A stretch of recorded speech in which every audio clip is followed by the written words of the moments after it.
Hi guys, I'm feeling very autumnal today and I'm so excited that the cooler weather is here. So I found myself with some time today, so I thought what I'll do just for fun is something I haven't done before, is do a tag. Now the tag that I wanted to participate in is witchy firsts.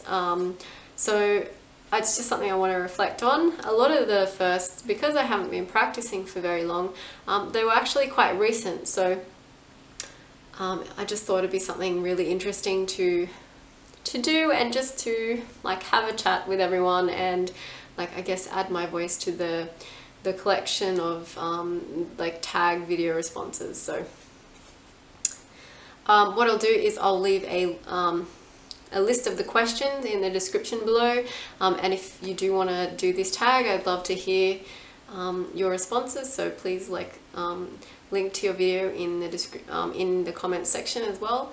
And yeah, I love to watch tags, and just thought this would be a really fun one to do. Okay, so question number 1 is, how did you encounter paganism, witchcraft or magic for the first time?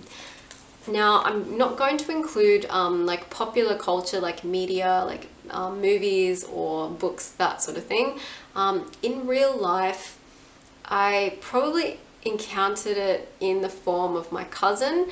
So in terms of the like family, we had quite like both sides of my family are quite big, and I'm one of the younger kids. So there was a cousin who was about 8 or 9 years older than me, and like as a little kid, she was just one of those like really cool like role model cousins that was a little bit distant, just because she was like away at school, and they didn't live super close, so we rarely saw, like we saw them sort of like every Christmas, and you know, maybe we saw them once or twice a year. So in that way there was a little bit of distance there as well, plus she would hang out with our older cousins, and then there was sort of like us little cousins, you know, that would be sort of all sitting at the kids' table, that sort of thing. So I remember going over her house one time, and I remember seeing like there was like a crystal ball, and there was a bunch of like you know, polished like crystals, and a bunch of other items that like I now recognize were like witchy and pagan, but at the time I just thought they were like really cool things, and I was quite little as well. So I remember seeing those. So I know that my cousin, like I know now that she's like into witchcraft and paganism and that sort of thing.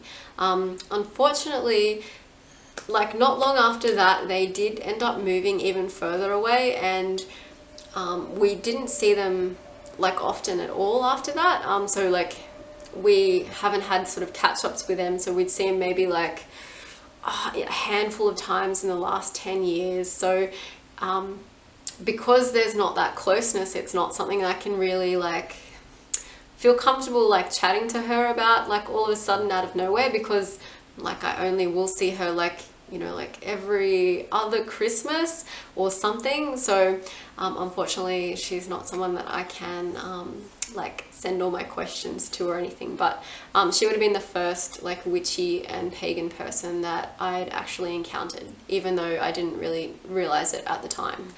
So question number 2 is, what was your first book? So my first book was from the library, and I was, at the time, I didn't have the money to invest in like non-fiction books, and I was living at home as well. And so I was really amazed when the library actually had like a book on like witchcraft and everything, which you know, like that was actually, I think, one of the only books they had, so that was really surprising. So it was Scott Cunningham's Wicca, A Guide for the Solitary Practitioner. That's the first one. That's how I was introduced to this particular like path and way of living.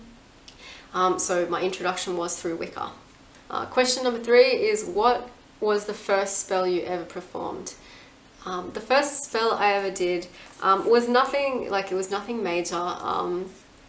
So I'd subscribed to a online course, and it was like I think it was a 12-week course, and they had a number of different modules, and the very first module was on spells, and the very first spell that they had notes on was like an abundance spell.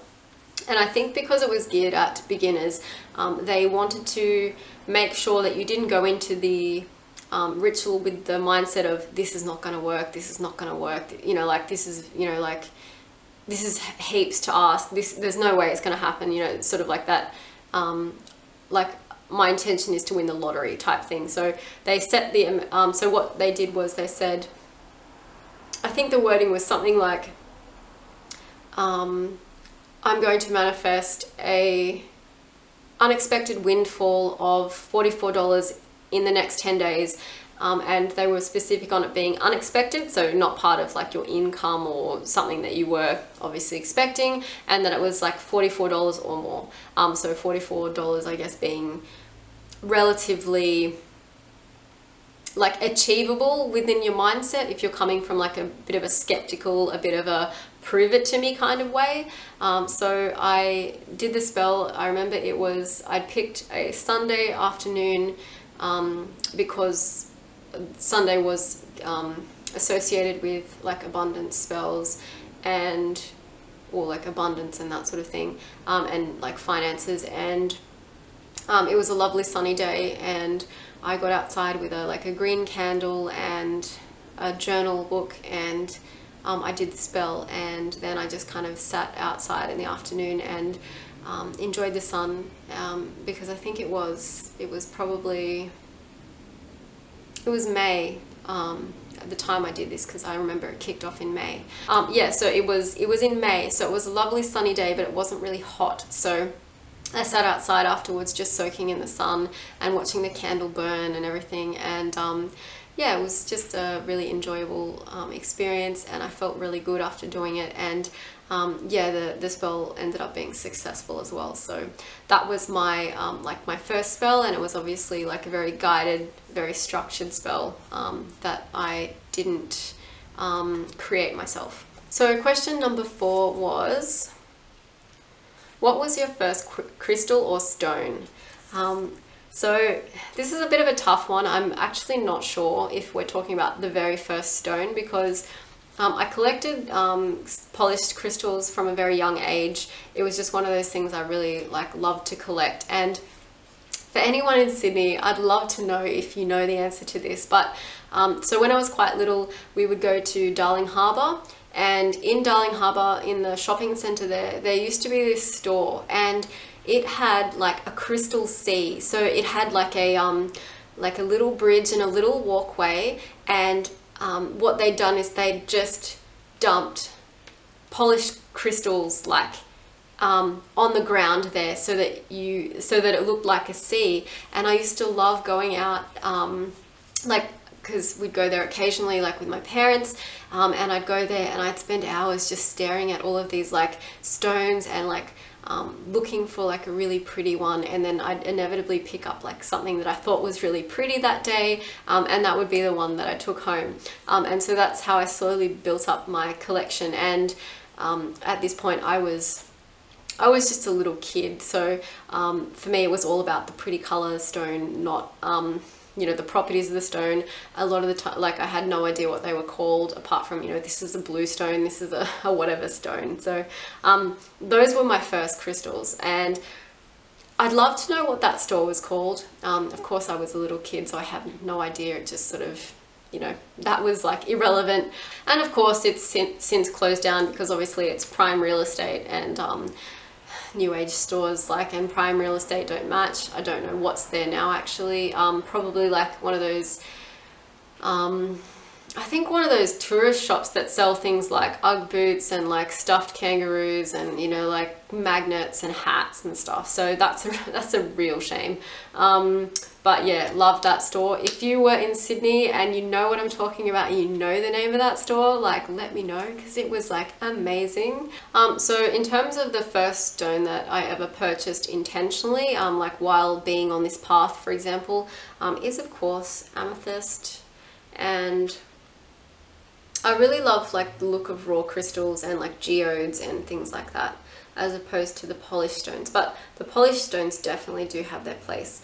I'm one of those people that is really torn about collecting crystals. I sort of have minimalist tendencies, so the idea of collecting a bunch of things does not concern me, but I do sort of question I always question myself, like, you know, do you actually need it? Like, do you need a giant collection of these things? All of that stuff. So that sort of, there's that on one shoulder, like the minimalist in me, like, really questions this. And there's also the idea of like the ethical mining of these types of resources, and also the impact on the environment is another thing. Now, of course, that's just sort of like my personal concern. I'm not putting any shade on anyone that loves to collect crystals, because hey, I totally get it. I'm also torn between those things and then wanting to collect the crystals as well. So I'm not sure if I will continue to purchase crystals or not, but yeah, this is a really pretty crystal, and it just lives near like a little money bowl that we have. And unfortunately, at the moment, I don't have like an altar space or anything like that. My cat, and I'm sure everyone with the cat just agrees with me here, they obviously love to play with everything, and I did have another like a raw citrine crystal, and he would just knock it over until some of the little points on it snapped off. So I do also wonder about collecting items, like breakable items, that are going to be like on display, or like somewhere where my cat can get at it, which is pretty much everywhere, because like he is a bit of like a destroyer of things. So yeah, there's that as well. I don't want to be collecting stuff and have it sort of like break or that sort of thing. So anyway, that was really deep for like, what was your first crystal question? Let's move on. Okay, so the next question is, who was the first god or goddess you encountered on your path? At the moment, or as of today, none so far. I haven't actually encountered a god or goddess so far. I will never say never. Of course, I don't know what the future holds. I don't know whether I will work with a god or goddess in the future, or like multiple gods or goddesses, but at the moment, I don't want to put like a label on myself necessarily. I feel like it's too early for me to have a nice, neat little description that helps other people identify what I believe, but only because I'm quite new to this. I'm sort of vibing with, or when I work with deity, I'm sort of working with them in the abstract, as opposed to a particular personification, or maybe the idea of like everything being sacred, and it being a sort of like an energy, as opposed to like an archetype or a personification that I work with. And of course, that's not to say that I will never work with a particular deity or particular gods or goddesses. It may happen down the track. I may get tapped on the shoulder, or I may find that there is a particular energy that I really, really need in my life. But for now, I haven't discovered a particular god or a goddess. How did you first meet other pagans? So like most people today, online. So up until very recently, that was the only way I had contact with other pagans and witches. Of course, I joined a number of like communities on Facebook that are interested in like paganism or witchcraft, or like a more local community, not like a worldwide one, or different things like that, that I sort of participate in, and like read, love to read other people's questions and like learn sort of in that way. So I find really good value out of those. I did actually install an amino app that was, I can't remember if it was a paganism one or a witchcraft one, but for my purposes, I didn't really find it that useful. So I much prefer like the medium of like Facebook and things like that, as opposed to the amino app. But I know that that's out there as well. Okay, question number 7. What was the first festival, meetup, or public gathering you attended? So I want to say it's the Pagan Coffee Meetup. That was the first time I attended a gathering that was specific to paganism, and I had intentionally gone. So I attended that in March 2019, so that is super recent first. And I'm looking forward to meeting more pagans in real life as well. Before that, I of course have attended one of those mind, body, spirit festivals that they do. They do them in, I think, most of the major cities here in Australia. I'm not sure if it's a similar franchise overseas as well. So they just have exhibitions where you can attend, and they do a couple of like workshops that you can pay for, and a couple of like free sort of like seminars or like sessions, and they have like obviously a bunch of exhibitors selling their particular wares, or like tarot readings and all of that sort of thing.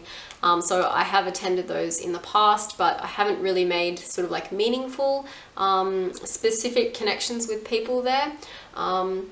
In fact, the skeptical me, I'm sure there are a ton of like, I guess, heart-based businesses and spiritual businesses that do attend there for to be able to connect with the community. But for example, I got an aura photograph taken when I was there, and the lady that presented me with a photograph sat down and interpreted it, but she was using like a cheat sheet, and she sort of felt like one of the exhibition volunteers, like we're reading like from cheat sheets on this is what your aura photograph means. So there's that feeling that it's really just like a commercial enterprise.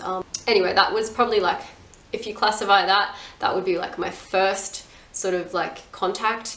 And then the Pagan Coffee Meetup was very specific and very local. So I'm going to count that one, I think, as my true sort of like first meetup. Okay, so question number 8 is, what was the first class or workshop you took? So this was a 12-week course that I mentioned earlier. I think it was 8 or 12 weeks, I'm not sure, one or the other. And I don't have the workshop book on hand to be able to check. So it was created by Gala Darling. So anyone that knows the blogger Gala Darling, she also is on YouTube as well now, and so I'd been following her for quite a while.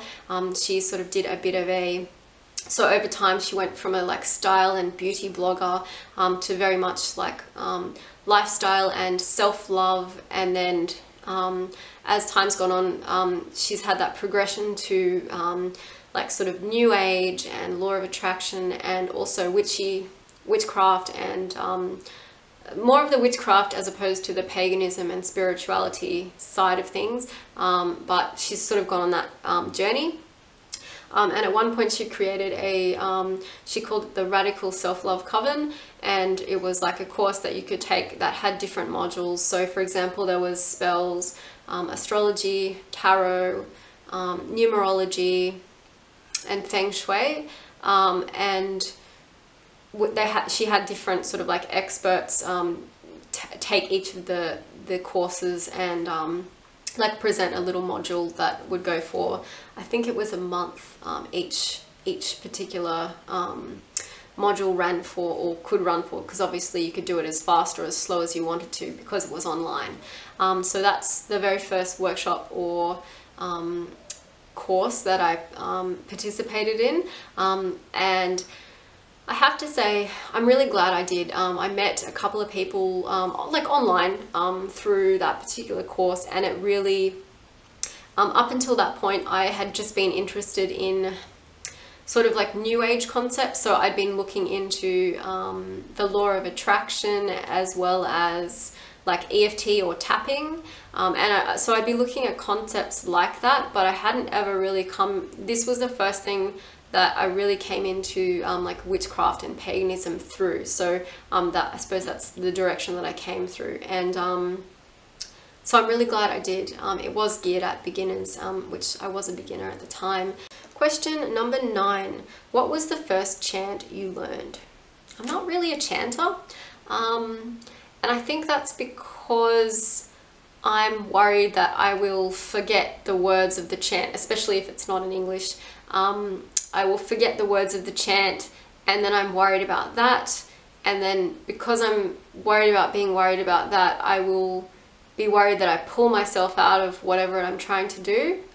So like whatever I'm trying to focus on, I'll be sitting there fretting about not knowing what the words are. And I know they're repetitive and they can be just like one word, which is fine, but I suppose I'm thinking more about the repetitive chants. And I suppose yeah, I'm thinking of non-English chants at that point. And yeah, I'm not really a chanter, and I'm never going to say, like, yeah, so never say never. I may end up really getting into it, but as of now, I can't say that I have a particular chant that I like, or that, you know, like really resonates with me. I haven't really looked into them either. In terms of doing spell work, what I tend to do is I create my own spells. I do a bit of like research and I really think about my intention. I tend to really reflect on being very specific and very positive in creating the words, and it usually is in rhyme as well, and in the present tense, my intention. And I suppose that would be the only sort of chants or like words that I say aloud. So that's the only thing that I have done so far, and they're usually like of my own creation. What was the first method of divination you learned? So tarot was my first divination tool, and I've got the tarot deck right here, and I've actually used like a cute little bag that was like a skincare bag from the Little Alchemist Pure Natural Skincare, and I thought this kind of like really matches the deck that I've got. It's a steampunk tarot deck, and I just thought I'll do a little bit of show and tell here. So I really love this deck. I really love the imagery of this deck. It was the very first one that I purchased, and I spent a fair bit of time researching like different decks and whether I should get like the Rider-Waite Tarot because I'm a beginner, but weighed against the fact that I really don't particularly like the imagery on the cards. I feel it's I don't know, it just doesn't really speak to me. So I really like some of the images. Well, I like all of the artwork on these particular cards, and so this was my very first divination tool, and I'm still quite a beginner. I do just pull cards for myself, usually daily draws. I sit there and I reflect on what the particular imagery might mean. I'm still a heavy user of the guidebooks. I still will pull them out, and so firstly I'll reflect on the card and what I think it might mean. I look at the particular numbers and reflect on what the numbers actually mean in terms of like numerological symbology, and I think about whether it's a major arcana or minor arcana, and or whether it's you know, like one of the suits, and or like what particular suit it is, whether it's a page or a knight or one of those type cards. But then I will go to the guidebook and see what they have to say about the particular card as well. So and on the back it's very steampunky. Yeah, so that was my first divination tool, and really I haven't expanded much further than that. I have 2 tarot decks and an oracle deck. So question number 11, what was your first tool? So if we're gonna talk like all the magical items that you could possibly have, then my first tool was a tarot deck. So that was the first tool, the first magical tool that I purchased or acquired. If we're talking, so I obviously came to witchcraft through Wicca, and I read a little bit about Wicca to start with, and because I'm such a by the rules kind of person, I did start applying all of the rules to how you should set up an altar, and the things that needed to happen on this altar, like the items you needed to have and where they needed to be placed. I was very, because I am such a rule follower, I was happy with that. Since that time, I have sort of like stepped away a little bit. Like I've sort of stepped back and gone, hang on, I'd love to learn more about paganism as like a whole, like paganism as a whole thing, as opposed to a particular tradition. So one of the very first things that I identified as a tool that might go on my altar was this letter opener here, which has a lovely, so it's got a fleur-de-lis on the, or at least it looks like a fleur-de-lis on, or like a collection of feathers on the handle, and it's just it actually needs a bit of a polish and a clean with one of those cloths. But so that's the very first thing that I identified that we actually just had lying around, and I was sitting there thinking, what can I use as like an athame on my altar without having to go and buy something, because resources, like funds, were like quite limited at the time as well, which is probably usually the case for a lot of practitioners at the start. And I didn't want to go out and buy a bunch of things. So I was thinking about that, and I was doing a clean out, and I found this this letter opener, and I thought this is absolutely perfect for a like a symbolic athame. So this was only ever going to be symbolic. I never really thought about having an athame or a tool that I wanted to use to cut items with while doing ritual or anything. So it was always going to be symbolic for me. So yeah, that was probably my very first traditional like Wiccan tool, if you go by the prescribed, the tools that appear on an altar, that sort of thing. So I did consider using it as like a wand as well, but I think it just sort of has a better feel in terms of being an athame. If you're interested, I don't currently have an altar, and that's one of the never say never things. I have had an altar in the past, but found that the position and location of it, which was on a chest of drawers, was not particularly convenient, because I never really thought about how I might sit in front of it, stand in front of it. Like I would have to stand in front of it. It was sort of like a little bit of an awkward position, and it wasn't particularly in a private space either. So yeah, that's one of the reasons why it didn't last very long, because it wasn't something that I actually considered very well when I was building it. I kind of just sort of rushed into it, as I do with a lot of things. So and there's also the fact that my cat is, as I've said previously, he's a destroyer of things. He loves to knock things over and like sit on things and chew things, and so it's something that in the future I'd love to come up with a way of having a particular space that he doesn't sort of sit on, or like, doesn't really get to, and maybe that's like a long-term desire. So I love looking at other people's altars, like when they do tours online and everything, and they're so gorgeous. I also still have that like minimalist thing in my ear that sits there and goes, like, you're collecting all of these items, like, do you need them? You're gonna have to dust all of that stuff. So that whole thing is going on in my head as well at the same time as the other side of me, which is like, yeah, I'd love an altar, that'd be awesome. I'd love to put all these beautiful things on there and meaningful things on there. Let's do that. But yeah, so maybe in the future it's something that I'll look at doing, but for now I'm quite happy practicing how I'm practicing, and I don't actually have an altar at the moment. So never say never. In the future, maybe there will be some altar tours, I don't know.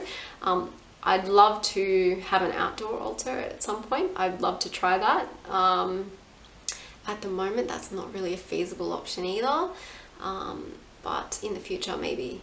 In the future, I'd love to have like a little space to myself, a little like sort of nook or a little room or a little area, and I'd love to have a backyard. So those are the two on the wish list. for in the like medium to long term. Okay, the next question is, what was the first method of or exercise you learned for energy work? This is probably a terrible one as well. So I tend to be one of those people that get super excited about things and I just jump in. So I decided I wanted to learn about like paganism and witchcraft. So I basically just jumped in and started with the spell work.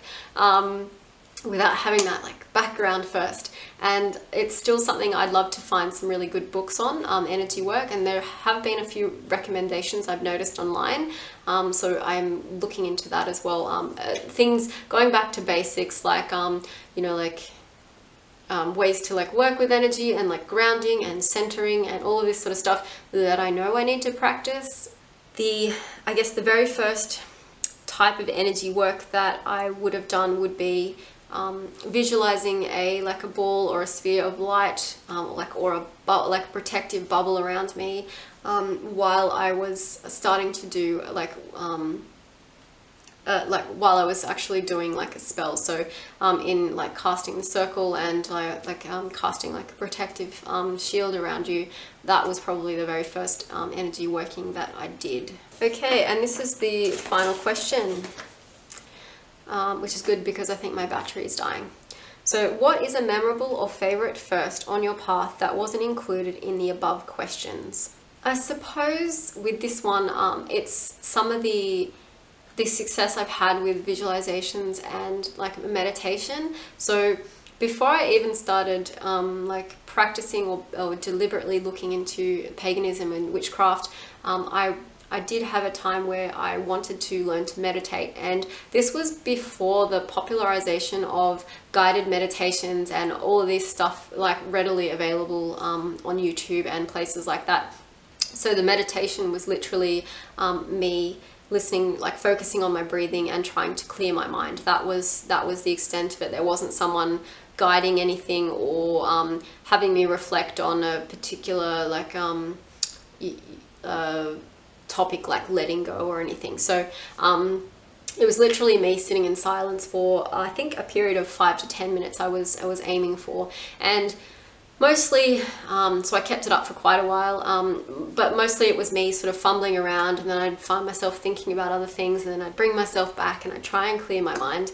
And I was sort of wondering if I was improving, or like, how do I know that I'm doing it right? And there was one time where I remember it must have just clicked at that particular time, because I remember there was just a feeling of like complete like euphoria and I guess like a feeling of like connection and expansion. It's really hard to explain, but all of a sudden it just came it just feels like it came sort of like from me but not from me. It was sort of really interesting, and so I got to sit with that sort of feeling for a few minutes before it went away, and I sort of ended up coming out of the like meditation. But I just remember thinking, okay, this is what people are talking about when they're talking about meditation being a deeply spiritual practice. Like, this is what they're talking about. So, and to this day, to be fair, I haven't been meditating either. So, but to this day, I haven't experienced that again. But it just, I think it was a real trigger for me to go, okay, I understand why people do this, and like how it really can, I guess, not change your view, but like how it shifts like your mental space and everything. So that was one really, I suppose, good experience that I had that like sort of led me to this path, I guess. And the second thing was a visualization. So I was following a visualization exercise, and I came across, or I encountered like an entity, and this entity was feminine feeling, and I had this like really great sense of like that I'd already known her, or wow, I'm like getting emotional even thinking about it.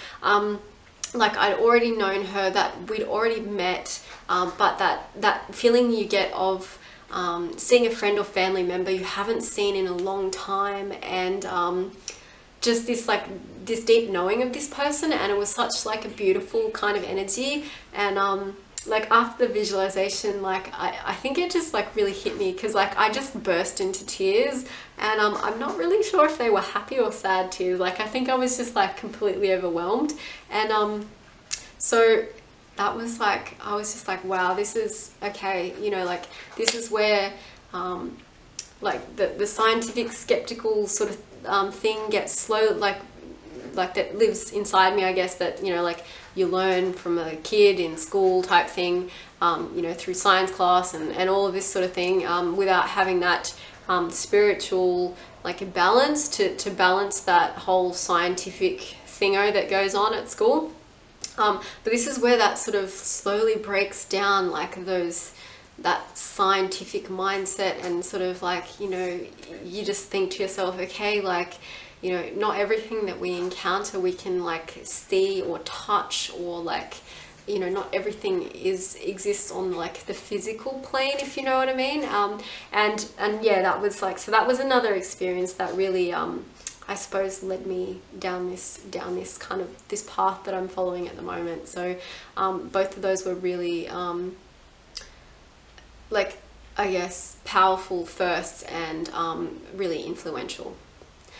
So that is it. Those are the 13 questions. I will leave them below. I hope you found this interesting, and I'd love to hear other people's responses to this particular tag. So if you do this tag, or if you have done this tag, I'd love to see links in the comments below as well. So I hope you found this interesting, and I will see you in another video. Bye guys!